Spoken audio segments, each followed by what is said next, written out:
And now we will discuss system of linear equations.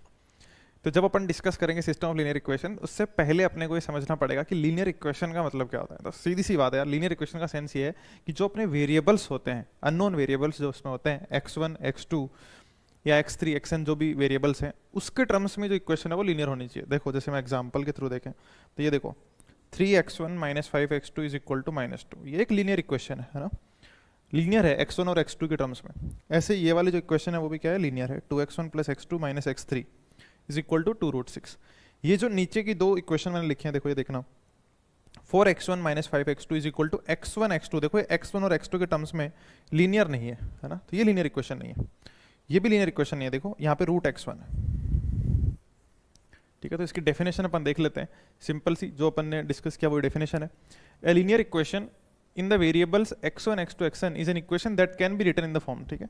सो ये जो coefficients हैं, जो a1 a2 an b हैं, ये कोफिशिएंट्स ओके, ये गिवन होंगे क्वेश्चन में, और ये अननोन वेरिएबल होंगे जो अपने को निकालने होंगे,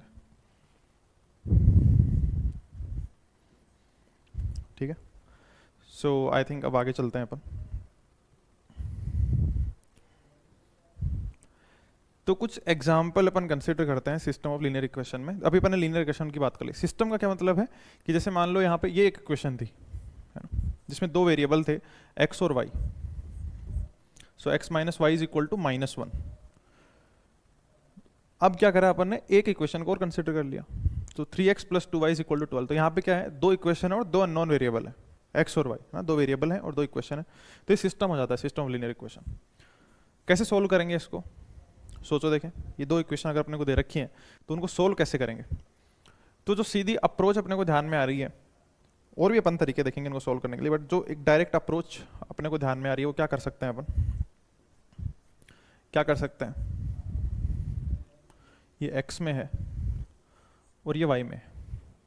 तो क्या अपन कुछ ग्राफ प्लॉट कर सकते हैं क्या। जैसे मान लो x - y = -1 है, ये लाइन की इक्वेशन है ना, तो ऐसा कुछ बना सकता हूँ। और 3x + 2y = 12 है ना, तो इन दोनों का स्लोप जो है वो अलग अलग है, इसका मतलब ये कहीं पे इंटरसेक्ट करेंगे। तो यहाँ पे इंटरसेक्ट करेंगे, ये वाला पॉइंट, ये वाला जो पॉइंट होगा ना, ये वाला जो पॉइंट होगा, ये सॉल्यूशन होगा। क्यों ये सॉल्यूशन होगा, क्योंकि इन दोनों इक्वेशंस को सेटिस्फाई करेगा। दो लाइन है तो ये पॉइंट इन दोनों लाइन के ऊपर है, दोनों इक्वेशन को सेटिस्फाई करेगा, ठीक है। तो इसको मैं कह सकता हूँ कि इसका एक सॉल्यूशन एग्जिस्ट करता है, मतलब वन सॉल्यूशन,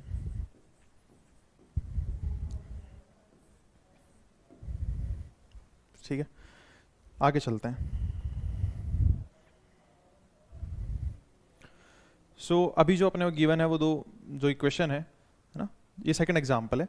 यहाँ पे क्या है, x + 3y = 3 और 2x + 6y = -8।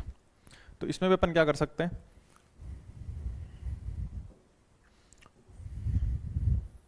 प्लॉट कर सकते हैं। ये x है और ये y। तो कैसे प्लॉट करेंगे बताओ, x + 3y = 3, जो फर्स्ट अपनी इक्वेशन है उसको कैसे प्लॉट करेंगे, सोचो। देखें, देखो x + 3y = 3 है और 2x + 6y = -8। तो एक चीज़ तुम ऑब्जर्व कर सकते हो, ये -8 है ना। एक यहाँ से क्या ऑब्जर्व कर सकते हो, देखो इनका स्लोप सेम है। देखो इसको अगर तुम 2 से डिवाइड करोगे तो x + 3y = -8/3। तो यहाँ पे x + 3y = 3 है और दूसरी जो इक्वेशन है वो है x + 3y = -8/3। इसका मतलब दोनों लाइन पैरेलल है बट इनका इंटरसेप्ट का डिफरेंस है ना, स्लोप सेम है बट इंटरसेप्ट अलग अलग है, ठीक है। तो अगर मैं फर्स्ट जो लाइन है अगर उसको ड्रॉ करूँ तो इसको मैं x + लाइन 1 ऐसे बोल देते हैं अपन, ये लाइन 1 है और ये लाइन 2 है, ठीक है। इसमें इंटरसेप्ट का डिफरेंस है, इसका मतलब पैरेलल लाइन आएगी, और ये L1 है और ये L2 है। ये दोनों लाइन कहीं भी इंटरसेक्ट नहीं कर रही है, ऑब्वियसली पैरेलल लाइन है, कहीं पे इंटरसेक्ट कर ही नहीं सकती। तो इस सिस्टम ऑफ लीनियर इक्वेशन का सॉल्यूशन एग्जिस्ट नहीं कर सकता, है ना। सॉल्यूशन एग्जिस्ट कब करेगा, जब वो इन दोनों इक्वेशंस को सेटिस्फाई करेगा। वो तभी कर सकता है जब लाइन इंटरसेक्ट करे, कहीं ना कहीं पे मिले, कॉमन पॉइंट हो, ठीक है। तो मैं इसको लिख सकता हूँ नो सॉल्यूशन। देखो ये बेसिक चीजें हैं, मैं इन चीजों में जोर दे रहा हूँ अभी, क्योंकि क्वेश्चंस जब अपन सोल्व करेंगे तो उनको जब फास्ट तरीके से, एक कन्वेंशनल अप्रोच की बजाय अपन क्वेश्चंस को फास्ट तरीके से कैसे सोल्व करें, और यहाँ पे छोटे छोटे जो ऑब्जर्वेशन है वो बहुत यूजफुल होंगे तुम्हारे लिए, ना। तो उनको आराम आराम समझते हैं अपन, कोई जल्दबाजी नहीं। ओके, देखो अब जो अपने को दो इक्वेशन दे रखी है वो क्या है, x + 2y = 4 और 2x + 4y = 8, है ना। ये दो इक्वेशन अपने पास। सो इसको भी अपन प्लॉट कर सकते हैं। ये x है और ये y है। देखो यहाँ पे देखो तुम x plus two Y is equal to 4, और जैसे x plus two Y is equal to 4 में ड्रॉ करूँ तो मान लो ये लाइन 1 बोली मैंने। 2x plus 4y equal to 8 ना, तो 2 से देखो डिवाइड करो तो x plus two Y is equal to 4, तो ये लाइन 1 है और इसी के ऊपर सेम लाइन 2 है। ये लाइन 1 और इसी के ऊपर सेम लाइन 2 है, दोनों लाइन सेम होगी ना, स्लोप भी सेम है और दोनों का इंटरसेप्ट भी सेम है। अब ये जो दोनों लाइन है वो उसमें जो कॉमन पॉइंट है वो इन्फिनिटी है। कॉमन मतलब जहाँ पे वो इंटरसेक्ट करे वो इन्फिनिटी पॉइंट है, यहाँ पे इंटरसेक्ट करे, यहाँ पे सारे पॉइंट पे, मतलब इन्फिनिटी पॉइंट इन दो इक्वेशन को सेटिस्फाई करेंगे। इसका मतलब सॉल्यूशन जो होंगे वो क्या होंगे, इन्फिनिटी सॉल्यूशन। 3 केस अपन ने देखे 2 वेरिएबल के केस में, आई थिंक वो सबको क्लियर है। एक बार एक सॉल्यूशन एग्जिस्ट कर रहा था, एक बार नो सॉल्यूशन एग्जिस्ट कर रहा था, नो सॉल्यूशन था, और एक बार इन्फिनिटी सॉल्यूशन। ठीक है, 3 अपन ने केस देख लिए सिस्टम ऑफ लीनियर इक्वेशन के अंदर। ओके, थोड़ा सा इसको जनरलाइज कर देते हैं क्योंकि ये यूजफुल रहेगा। तो देखो 2 वेरिएबल के अंदर अपन जनरलाइज कर रहे हैं, तो a1x plus b1y is equal to c1, a2x plus b2y is equal to c2। 2 variable है x और y, a1 b1 a2 b2 ये कोफिशिएंट है, c1 c2 ये भी गिवन होंगे। तो अगर अपन देखेंगे यार ये दोनों लाइन अगर पैरेलल नहीं है तो वो इंटरसेक्ट करेंगे तो सॉल्यूशन एग्जिस्ट करेगा। इसका मतलब a1 बाई a2, अच्छा यहाँ पे इक्वल टू नहीं आएगा, not equal to b1 by b2, अगर ऐसा होगा तो एग्जैक्टली 1 सॉल्यूशन एग्जिस्ट करेगा क्योंकि इंटरसेक्ट करेंगे एक पॉइंट पे, है ना। ये तो पैरेलल लाइन हो ही नहीं सकते ना अगर स्लोप सेम नहीं है तो, ये कहानी है। यहाँ पे देखो स्लोप सेम है बट इंटरसेप्ट सेम नहीं है, ठीक है। इसका मतलब क्या होगा, दोनों पैरेलल लाइंस होंगी, नो सॉल्यूशन होगा। तीसरा केस क्या है, the system has an infinity number of solution. कब होंगे, जब स्लोप भी सेम हो और इंटरसेप्ट भी सेम हो। तो यहाँ पे जैसे मान लो एक लाइन के ऊपर दूसरी लाइन, तो पैरेलल है ऑब्वियसली बट वो इन्फिनिटी पॉइंट पे इंटरसेक्ट कर रहे हैं ना, एक लाइन के ऊपर दूसरी लाइन, तो ये वाला केस। ओके, आई थिंक जो 2 वेरिएबल के अंदर अपन ने system of 2 linear equation in 2 unknowns, उसकी अपन बातचीत अपन कर चुके हैं। सो अब अपना जो डिस्कशन है वो ले जाते हैं अपन system of 3 linear equation in 3 unknowns पे। तो जैसे मान लो मैं अगर इसका एग्जांपल लूं, देखो मैंने जो अभी जो केस बताया, जैसे 2 इक्वेशन थे और 2 वेरिएबल थे, इसका अपन ने लाइन बनाई, ऐसा नहीं है कि इसको लाइन बना के अपन ऐसे सोल्व करेंगे, देखेंगे धीरे धीरे अपन चीजें बिल्ड करेंगे, है ना। एक जो मैं कह रहा हूँ अभी एक बार जैसे अपन जो स्टाइल अपन देख रहे हैं उसको विजुलाइज कर रहे हैं अपन लाइन के थ्रू, ग्राफ के थ्रू, है ना। जैसे अभी अपन इसमें करेंगे तो इसमें भी एक देखेंगे कैसे जो सॉल्यूशन है ग्राफ में दिखते हैं, तो वो बातचीत है। अभी कैसे इनको सोल्व करना है, कैसे सॉल्यूशन निकालने हैं, कैसे एलिमिनेशन लगाना है, वो डिस्कशन का पार्ट है बाद का, बट धीरे धीरे अपन बिल्ड कर रहे हैं, ठीक है। ओके, क्योंकि लीनियर अलजेब्रा में केस ऐसा है, चीजें इतनी इंटरलिंक्ड हैं, अगर अच्छे से पढ़ें उसको तो इतनी इंटरलिंक्ड है कि एक टाइम पे एक टॉपिक में स्टार्ट कर दो सिस्टम ऑफ लीनियर इक्वेशन, उसका पूरा खत्म हो जाए, ऐसा नहीं है। उसमें कई सारे कॉन्सेप्ट यूज होंगे, तो धीरे धीरे उन कॉन्सेप्ट्स को पढ़ते जाएंगे और फिर लिंक भी करते जाएंगे अपन, ठीक है। चलो, तो system of 3 linear equation in 3 unknown, तो चलो मैं एग्जांपल ले लेता हूँ। मान लो कि x1 minus 2x2 plus 3x3 is equal to 5 और 2x2 plus 6x3 is equal to 8, है ना। और x1 2x1 plus 5x3 is equal to 7, ठीक है। तो यहाँ पे 3 वेरिएबल हैं, x1 x2 और x3।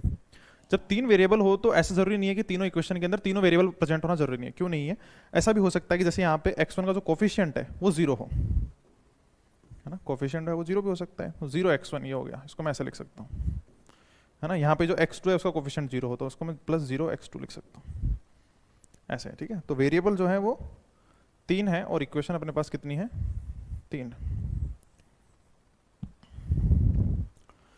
तो यहाँ अगर अपन सॉल्यूशन को विजुलाइज करना चाहें, अपन कैसे सोल्व करेंगे वो बाद के डिस्कशन का पार्ट है, ये बस सॉल्यूशन को विजुलाइज अपन करना चाहते हैं।